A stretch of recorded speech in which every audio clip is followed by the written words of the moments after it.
The two biggest ahas here are that we deliver far too little practice for any level of proficiency. In fact, no proficiency. And we generally deliver the wrong types of feedback to help people become more proficient. I'm Jeff Cobb. I'm Celisa Steele, and this is the Leading Learning Podcast. Welcome to episode 276 of the Leading Learning Podcast, the fifth episode in our 7-part series on learning science's role in a learning business. We're focusing this episode on practice and feedback, two distinct but definitely related tools in learning. Right. Practice and feedback are related because it's often practice that produces something that an instructor or a technology tool or another learner can respond to with feedback. And practice and feedback are very powerful tools because they tend to move learning experiences away from pure theory and towards application in the real world. But in our experience, they tend to be underused by learning businesses. I think there's just a cultural bias that expects content with a capital C, an expectation that learning products are primarily content, the stuff of, presentations. And so to help us explore practice and feedback and what learning science knows about their ability to support learning, we went back to the Leading Learning Podcast archives and found some choice sound bites from Cathy Moore, Michael Allen, and Patti Shank. And we also pull in perspectives from Ruth Colvin Clark and Myra Roldan, who were featured in the previous episode in this series, episode 275 on content design. Now, trying to talk about practice and feedback apart from content design is like trying to split hairs or atoms or name your difficult thing to separate. But practice and feedback are, based on the content and they need to be designed in. But we wanted to devote an episode to practice and feedback because they are so essential to effective learning. And so often they're given less time and attention than they deserve.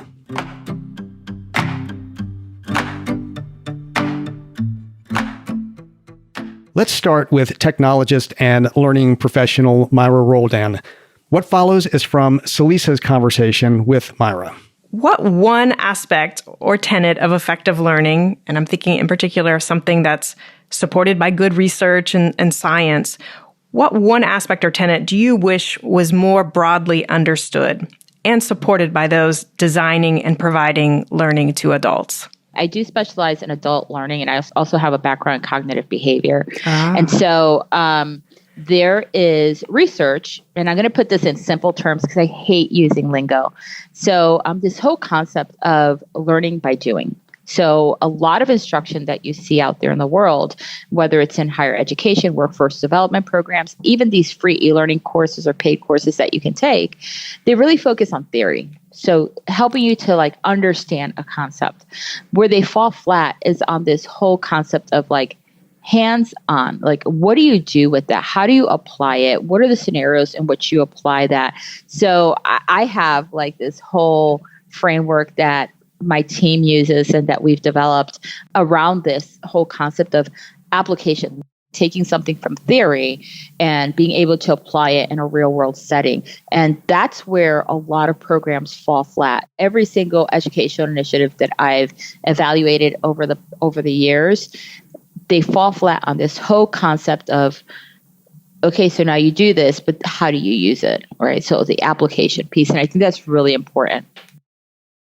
Well, I love how simple it sounds, but obviously then there's a lot, I'm sure, involved in that, making sure that the doing happens and so that the learning can then happen. But I love just that laser focus on people have to do things in order to learn. And of course, there are many models and frameworks and approaches to designing learning. There's Addy, there's SAM, there's design thinking. Which of those do you tend to find useful? And which would you recommend to others to help them ensure that they're designing effective learning?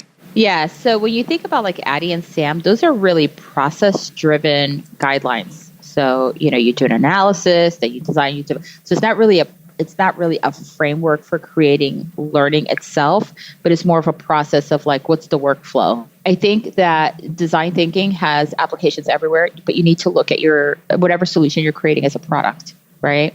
And you need to be able to like step out of your own comfort zone and work with a group to understand and develop an understanding of who your audience is, what are their obstacles, to find solutions for delivering creative learning, right? So that's just on the delivery piece. For me, I mentioned that my team and I developed this methodology. It sticks, and just because we tend to be a bit facetious, it just works. It's called CRAP. It's concrete for the C, is repetition, right? Then it's abstraction. So meaning you do something concrete, then you kind of repeat a process in a different modality, and then you learn the theory about it, and then you practice and you go through it again. Focus on developing mastery. So having someone do something first without really knowing what the whole thing is, but at least getting their hands dirty, like having them try and fail, right? Or try and doing their own way of doing it, and then having them kind of repeat that process, and then teaching them like, okay, so you did this stuff, right? And also like the R can also stand for representation, like having them draw something out. Like that's what I mean by repeat. It's like they do it like physically, then they do representation or repetition, which is kind of like drawing it out, kind of like diagramming what they did, and then having them learn the theory behind it, because theory doesn't always drive learning, right? But if you have someone do something, right, and then have you ever tried to learn how to do something really simple? I don't know, like change a faucet or something like that. And you watch a YouTube video, right? Mm-hmm. And then you try it. So think about like that trying piece, right? You saw it really quick, but then you try it. You may have to like go back and you may do like a mental diagram about it. Then you read about it, right? You read, oh, that's how that works, right? And then you go back and you try it again. So it's kind of that concept. Well, it certainly is memorable to call it crap. I think I have that nailed going down. And that gets back to what you were talking about in terms of, the true importance of learning by doing, because you have it right there with the concrete. You're starting with having them try something, and then you have the P too, the practice, that they're coming back to that over and again. So Myra introduces what may be the most striking acronym that we've had so far on the show, and we do deal with a lot of acronyms, so kudos to that. But Myra's comments also drive home the importance of designing practice into a course or other learning experience. Practice is one of the 4 pillars of the methodology that she and her colleagues have developed for designing learning, and it's something that we've certainly talked a lot about over the years. And it's not enough simply to tell learners that they need to practice. You have to scaffold the practice. You have to build in the opportunities, and you have to set aside time for them to do it.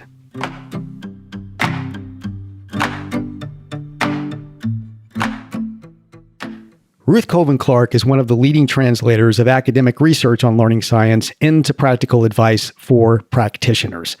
So Lisa asked Ruth for her advice on how learning businesses might give practice and feedback a substantial role in their learning offerings.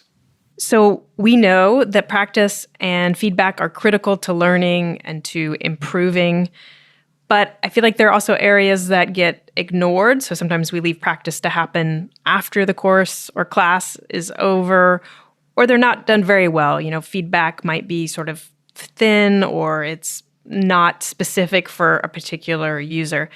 What suggestions do you have for an organization to more seriously make practice and feedback a part of their learning offerings? I think you're absolutely right that these are 2 critical areas that are often shortchanged. And the main reason I always saw for this is people are very limited in time. So no matter, maybe how complex the knowledge and skills, somebody somewhere has said, okay, you have to do this in 6 hours, or you can have, 2 days or whatever. So then there's this temptation, let's just cram all this content into this limited time frame. And practice takes time and feedback takes time. So We don't have the time for that. We've got to, the expression I always used to hear, we have to cover the material. Cover the material. Well, what does that mean? That means sometimes just dumping out, a lot of information and not really giving people the opportunity to apply that and to see how those knowledge and skills can actually work in their job tasks. So I think, my motto would be, maybe do less, but do it well. And maybe you're just wasting time to have tons and tons of content. So how do you know? One thing is I always encourage to evaluate outcomes. I think the vast majority of evaluation in most learning settings is just the student rating sheet at the end. And that can be misleading. Often students don't have much of a basis for evaluating, or there's a bias. They just write down, oh, it was great, a 9 or a 10 or whatever. But if you can actually begin to evaluate the learning that takes place, and if it's not what you'd hope for, then you can begin to say, okay, what kind of engagement did we have? Are people just sitting there awash in content, or are we giving the opportunity to apply that knowledge? The second thing I would recommend is to set standards. So if you're in an organization and you're going to be developing some training, you can set standards regarding engagement. So for example, once upon a time, somebody said after every screen, you need engagement. Well, that's not really true. But you can begin to think after every new chunk of information, after every new topic, at a minimum, you want to have a certain amount of relevant. And that's the other thing I'm going to mention. Engagement is not just clicking on a screen to move forward. Engagement is getting learners to actually use that knowledge, use those knowledge and skills in job relevant ways. Well, I like your point that diagnosing the problem, and that in many cases, the reason there isn't more practice and more feedback built in is because of a time constraint. And so the first step can often be cutting so that then there is more time for the practice and the feedback, and your focus on outcomes makes a lot of sense, because again, if we're really looking at learning versus satisfaction, we want to be able to see what the learners can actually achieve after an experience. And you also got into engagement and this idea of setting standards and maybe having a rule or a goal of having some engagement after each topic that you present to learners. But let's pause there, because I'd like to know, how do you define learner engagement? That's a really important question, because I know a lot of people think of engagement as, clicking somewhere on a screen, even if it's just the forward or backward buttons. And I would not define learner engagement in that way. The technical term for this is a generative learning. So what are some techniques we can do to help the learner actually mentally process the knowledge and skills? And these techniques fall into two major categories. There's overt techniques, which are behavioral. And a behavioral technique involves some overt action of the learner. So the most classical type of thing is some kind of a question that the learner has to answer or respond. Or, for example, a simulation, which is very high overt engagement. But engagement doesn't always have to be just about active responses from the learner. We have what I call more of a mental form or a covert form of engagement using generative methods. For example, we've seen that when you add a relevant graphic that's, relatively simple to your text or to your audio, learning is going to be much better, because you get better mental engagement. Even though it doesn't look like the learner's doing anything, they're absorbing that graphic and the words and forming their own mental model. So I think engagement is just being sensitive to all the different ways that we can get the learners to both actively and behaviorally respond, and also, though, to mentally engage in what's going on. You mentioned both overt and covert approaches to engaging learners. Is one more beneficial than the other in terms of helping with learning transfer? We, of course, want both, but the advantage to the behavioral engagement is you have the opportunity for feedback, because the learner has actually taken some action, whether that's a role play, in a classroom situation, or it's answering a multiple choice question, or it's engaging in a simulation. The learner is making an active response, which then you can give feedback to what they have done. Compared to the covert, because it's going on in their heads, it's not as easy, or you don't really know what they've processed. And so I think you want to shoot for plenty of the behavioral types of engagement, but also the covert type of engagement is very important. But I would go in favor of the behavioral engagement because of feedback. Do you have suggestions or ideas for how one can design to help cultivate engagement among learners? There's a technique that's well researched, which is called self-explanation questions. So this research was actually originally done in the 80s, and they studied physics students. And the physics students, they were reading a textbook section that maybe had an example with it. And then they had these students talk aloud as they read this bit of the textbook. And then they recorded all of those things that they said. And then they looked at what the students said, which was a reflection of their thoughts, and then compared that to the kind of grades and how successful they were with that particular topic. And what they found is that the more successful learners were self-initiating kind of their own self-explanation questions. So they might look at an example, and rather than just reiterate that in their mind, they would actually begin to make inferences and draw principles from that example. So ideally, that would be a technique, to teach people. But by and large, in adult education, we hope that people, maybe have learned some of those techniques in their, prior educational experiences. So what we probably best to do is just to actually insert self-explanation questions. For example, let's say you're showing an example of a role play or a sales example or something. Then after people see the example, you can ask, a question. It can be a multiple choice question or an open-ended question that forces the learner to really say, I didn't really pay attention to that, and go back and review the example again in order to answer the question effectively. Ruth Colvin Clark's comments just offer so much. A lot jumps out at me.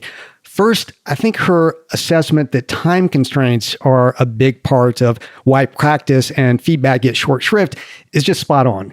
Now, counterintuitively, we have to do less in order to achieve more. We have to present less content if we're going to help learners do more. I also find her advice to favor behavioral engagement over mental engagement because of the opportunities it offers for feedback really insightful and really useful. And the idea of using self-explanation, encouraging learners to explain to themselves, also feels like another very practical piece of advice. And self-explanation can be employed in just about any situation. If you're looking for a technology partner whose platform development is informed by evidence-based practice, check out our sponsor for this series. SelfStudy is a learning optimization technology company. Grounded in effective learning science and fueled by artificial intelligence and natural language processing, the SelfStudy platform delivers personalized content to anyone who needs to learn, either on the go or at their desk. Each user is at the center of their own unique experience, focusing on what they need to learn next. For organizations, SelfStudy is a complete enterprise solution offering tools to instantly auto-create highly personalized, adaptive learning programs, the ability to fully integrate with your existing LMS or CMS, and the analytics you need to see your members, users, and content in new ways with deeper insights. SelfStudy is your partner for longitudinal assessment, continuing education, professional development, and certification. Learn more and request a demo to see SelfStudy auto-create questions based on your content at selfstudy.com. Dr. Patti Shank is the author of the 3 books in the Deeper Learning series: Write and Organize for Deeper Learning, Manage Memory for Deeper Learning, and Practice and Feedback for Deeper Learning. When Celisa spoke with her earlier for the Leading Learning podcast, she bemoaned the emphasis on content at the expense of practice and feedback. We spend far too much time on just throwing content at people and actually making it harder for them to learn, making memory just be challenged by what they're trying to learn. And so practice is one of those essential and deep elements that is needed for proficiency. And how many courses have you seen where it's 99% content and 5% practice, and the practice isn't realistic? We worry about developing content for people. We don't worry as much about developing adequate and accurate practice at the level of proficiency they're at so that we can move them up from non-proficient to partially proficient to adequately proficient. Here's what I'd say. We are required by our job titles and our mission and what businesses need to actually deliver some level of proficiency, and practice is needed. So the two biggest ahas here are that we deliver far too little practice for any level of proficiency. In fact, no proficiency. And we generally deliver the wrong types of feedback to help people become more proficient. And so we actually create problems for proficiency rather than creating proficiency when we do this wrong. One of the things people say to me on a regular basis is, this is all academic stuff. It's not applicable. And that's simply not so. The actual research may be academic and it may be hard to understand, but that's why I'm doing the things I'm doing, because this is how we get people to where they need to go faster and with better results. Patti Shank is just a wonderful translator of academic research on learning science into actionable approaches, and I'm so glad that she's doing that work. In what she just said, she highlighted two big overarching issues with most learning experiences. One, they involve too little practice. And then two, they often offer the wrong type of feedback. Now, to help address the too little practice aspect, we've already heard from Ruth that often you have to cut content so that there's more time for practice. To help with the wrong type of feedback issue, I asked Patti to expand on what type of feedback typically gets given versus what type of feedback would be more helpful in terms of helping learners learn. Feedback is very nuanced. I'm going to talk about people who don't know a whole lot, because we tend to give more feedback to people who have less prior knowledge, right? And so here's what some of the research says, and I find this just fascinating. So they talk about three types of feedback, especially with electronic feedback as opposed to one-on-one feedback. So I'm going to limit it to people who know less prior knowledge and giving feedback in an electronic format. And they talk about three types. They talk about KR, KCR, and elaborative. And KR is knowledge of results. And so it just says whether you got the answer right or wrong. So you answer a question, let's say a multiple choice question, you got it wrong, and it says, sorry, you got the question wrong. You got the answer wrong. And then there's KCR, which is knowledge of correct result, which tells whether, not only whether you got it right or wrong, but tells you what the correct answer is. And then elaborative feedback, which tells you why. There's a whole host of things that can go into elaborative feedback, like why you got it right, why you got it wrong, where it was in the materials you studied. So if you got it wrong, here's the right answer, and here's where we covered this, and you may want to revisit that. And here's what the research says, and again, this is really nuanced, so this doesn't apply to every situation, that the best feedback for most people is knowledge of correct answer. Knowledge of results, where you just know whether you got it right or wrong, is not helpful. So correct or incorrect, which you see all the time, not so helpful. You might put those two together. Your answer was correct, and here's why. And for an incorrect answer, it would be, your answer was incorrect. Here's the correct answer, and here's why the correct answer is correct. Here's what the research says for people who are brand new. They can't handle a lot of elaborative feedback. It's cognitive load. And in many cases, the best thing to do is, your answer was incorrect. Here's the correct answer. And this is interesting too. Show it in the guise of how it was shown in the question. So they can look at all 3 or 4 responses.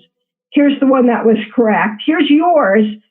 It was incorrect. Here's the answer that was correct. And so this has a lot of implications for what you're going to choose as a multiple choice system, because you want it to provide your answer. Here, it was incorrect. Here's the correct answer. It was correct. Here's the other answers you didn't choose. They were also incorrect.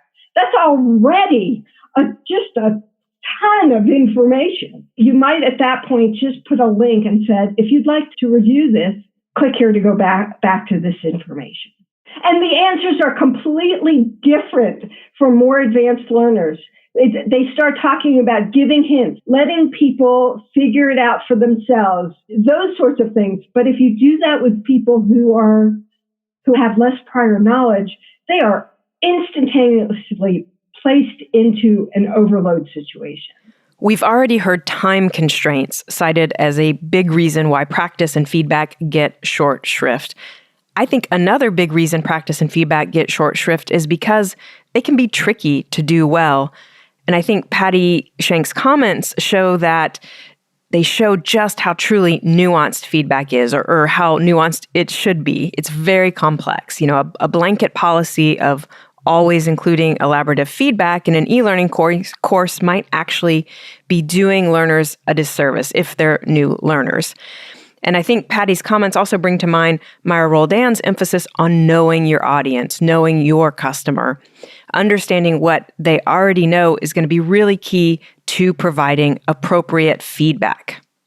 Yeah, I think, the distinction between beginning and more advanced learners is just so important, and it can be hard to navigate, especially if you're trying to create, say, on-demand content to serve a relatively wide audience. And so many learning businesses are doing that, but, that may require, for example, thinking about different paths through that content so you're able to provide the right types of feedback. And, the mode, of course, is important.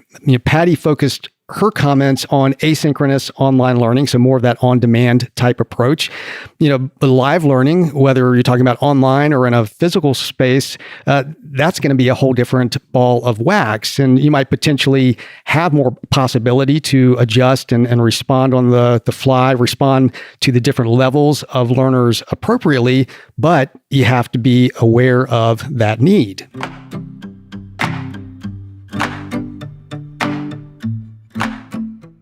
In what we heard from her on feedback, Patti Shank spoke indirectly about multiple choice questions. Patti's a fan of well-written multiple choice questions. She believes multiple choice questions can be done well, and she's dedicated time and energy to outlining the best ways to use multiple choice questions effectively for learning. There are, though, many not well-written multiple choice questions, and that was something Michael Allen brought up when I spoke with him. We talked about the CCAF design model that he developed. So context, a meaningful situation; challenge, a stimulus or urgency to act; activity, consequences of user actions and guidance as needed; and then feedback, a physical gesture in response to the challenge. Now, right there in the model, you hear the emphasis on feedback. F for feedback is one of the 4 pillars, and activity, another of the 4 pillars. We might call activity practice, and in the clip we're about to play, he's saying that multiple choice questions are often poorly executed activities, poorly executed types of practice. Here's Michael Allen talking about activity and feedback as part of his CCAF design model. A is activity. Now I need to do something. And a multiple choice question is not what most of us do in real life. during the day, right?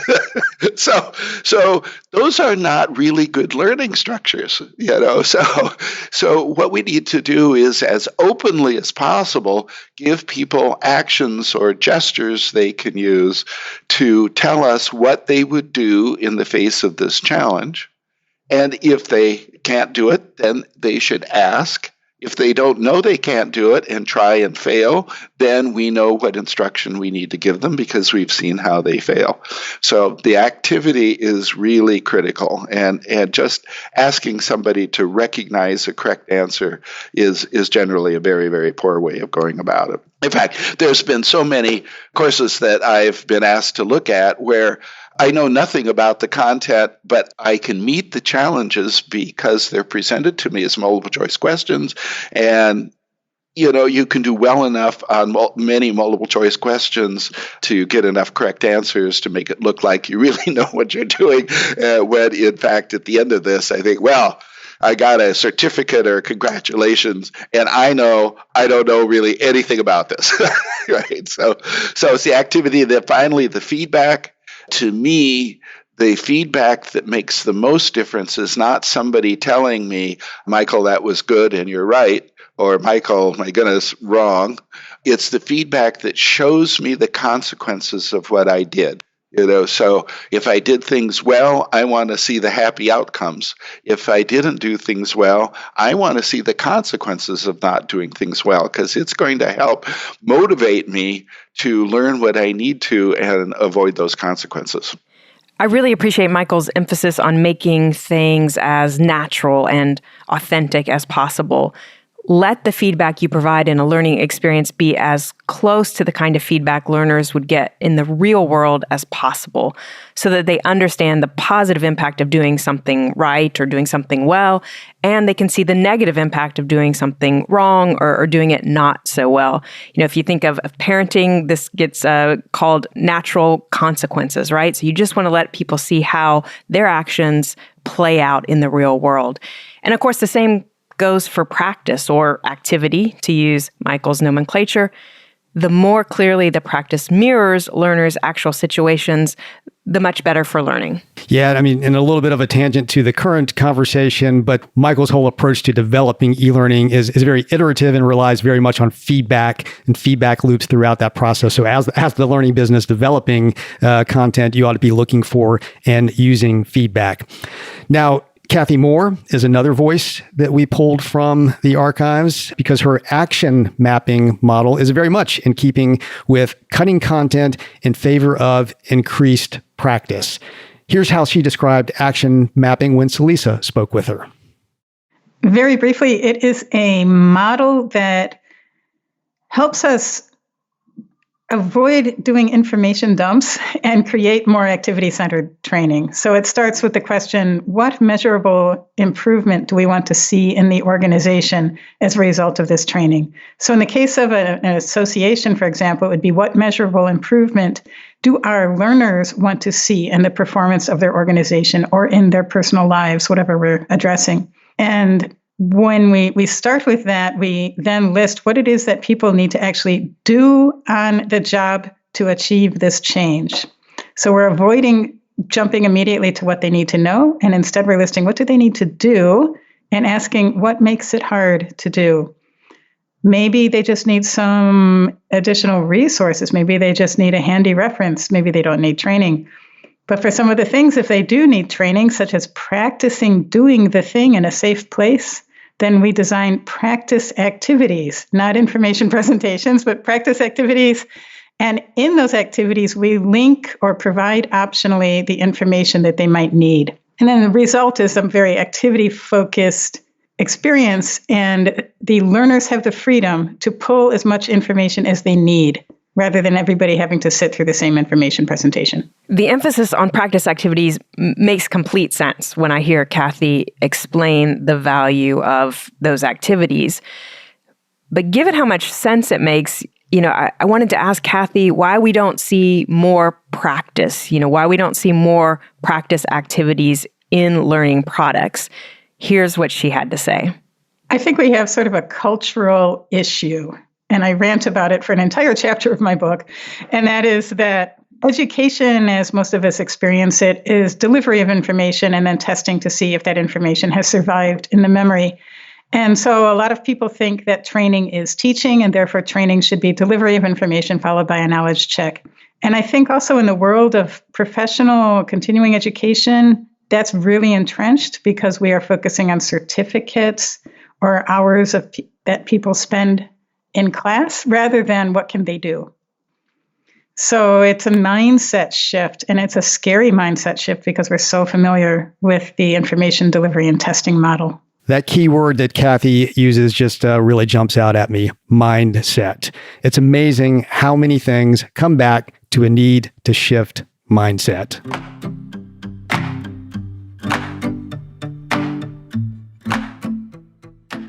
In this episode, we heard from Myra Roldan, Ruth Colvin Clark, Patti Shank, Michael Allen, and Cathy Moore.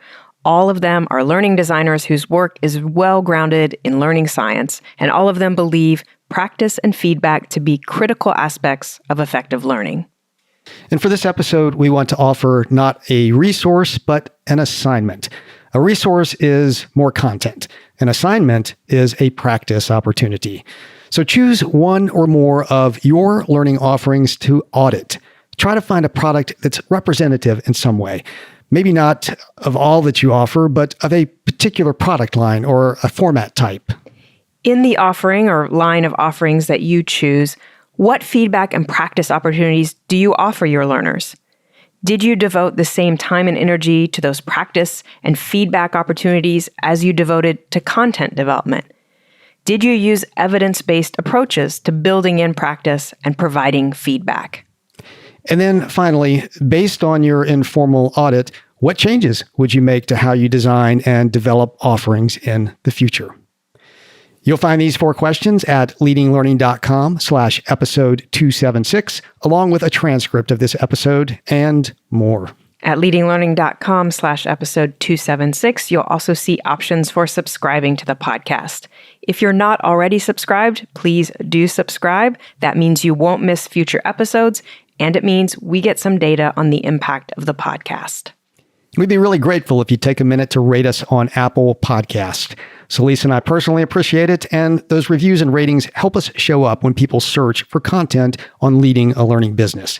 Just go to leadinglearning.com/Apple to leave a review and rating. Lastly, please spread the word about Leading Learning. At leadinglearning.com/episode 276, there are links to find us on Twitter, LinkedIn, and Facebook. Thanks again, and see you next time on the Leading Learning Podcast.